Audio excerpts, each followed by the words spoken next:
Hey, it's Luke. Welcome back to another episode of Magical Insight with Luke Hillis. This is a show about perspectives and tools and practices for increasing fulfillment in life and success in life. And the topic of today is going to be finding joy through stuff, and specifically through the phone that you might want.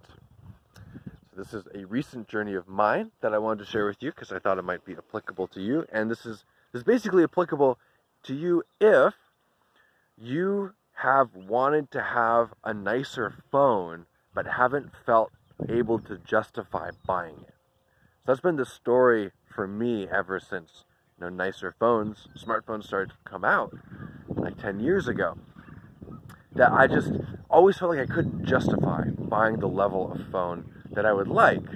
Currently I use a good quality budget phone. I paid $200 for it, brand new. It was the latest model, and it does things. I mean, you can see the video. It's fine and it functions fine.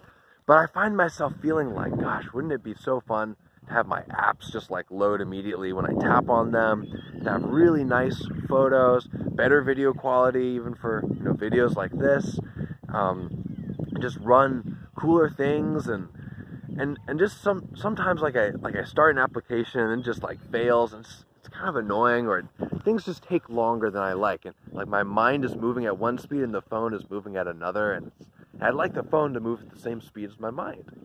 So these are a few examples. Also stuff like my speakerphone isn't very loud, and so I'm not able to use it as well, like in groups, which I sometimes run into, or like if I want to talk to someone when I'm in the shower, then it's not loud enough to do that. And I know people who have phones that are loud enough for like having good conference calls in groups, or making phone calls in the shower. These are some examples. I want something more delightful, faster, better pictures, better video, all of these kinds of things. And I've basically only been willing to buy low-end phones in my life because I just have this thing. It's like, well, I don't need that. And I mean, that's true in some senses. But I was thinking about this yesterday, and I was looking at a $400 phone that I was interested in, or an $800 phone that I was interested in. And I started thinking about the math of it. I'm like, well, if I think of, how much I'm paying per month basically to use it. If I buy a $400 phone, it's like $33 a month over the course of a year, if I kept that phone for a year. Now, if I got an $800 phone, for example, and I used it for 2 years, that would also be like $33 a month for the phone. And then I started thinking about how much money I spend on food bars. So I really love the Go Macro bars, and they're like $2.50 or $3 a bar, basically. And I also like a number of other kinds of bars that are more like $1.50 a bar-ish. And it just occurred to me, I'm spending like $3 to $5 a day in bars, but I think it's too expensive to spend what would literally be $1 a day. $33 a month is like $1 a day. $1 a day on the phone that I really like. And it would bring me so much delight every day. And it would bring me, practical usage. And it would bring me just like a sense of abundance. It's like this ongoing desire, this ongoing craving that I'm like, well, I don't need that. I don't need to do that. And here I am spending like three to 5 times as much on food bars. And like not thinking anything of it hardly. I think a little bit of it. Certainly thinking more of it now. But realizing that like, well, I would much rather have like, a slightly lower quality bar, or like skip a bar every, few days or something, in order to have my dream phone. Like that's all it takes, like $1 a day to have the phone that I'd really love to be using. And so, I mean, not to say that $1 a day isn't expensive, but if I think of what I'm spending, like yesterday, I bought a pizza with pizza delivery, and it was like $20. That'd be 20 days of my dream phone.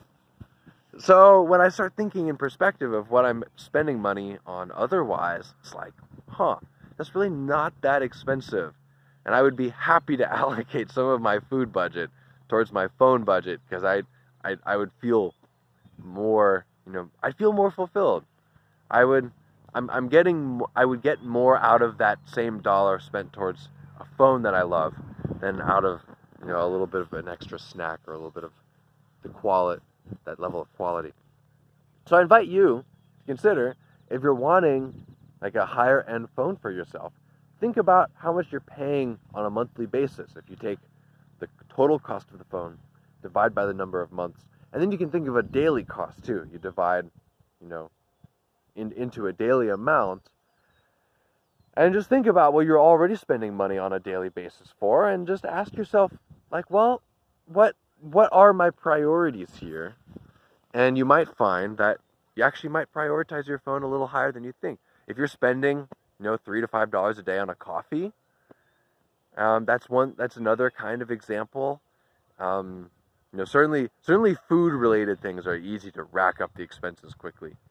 If you want a phone that you love, plan to keep it for 1 to 2 years, $1 a day is basically all you need for it.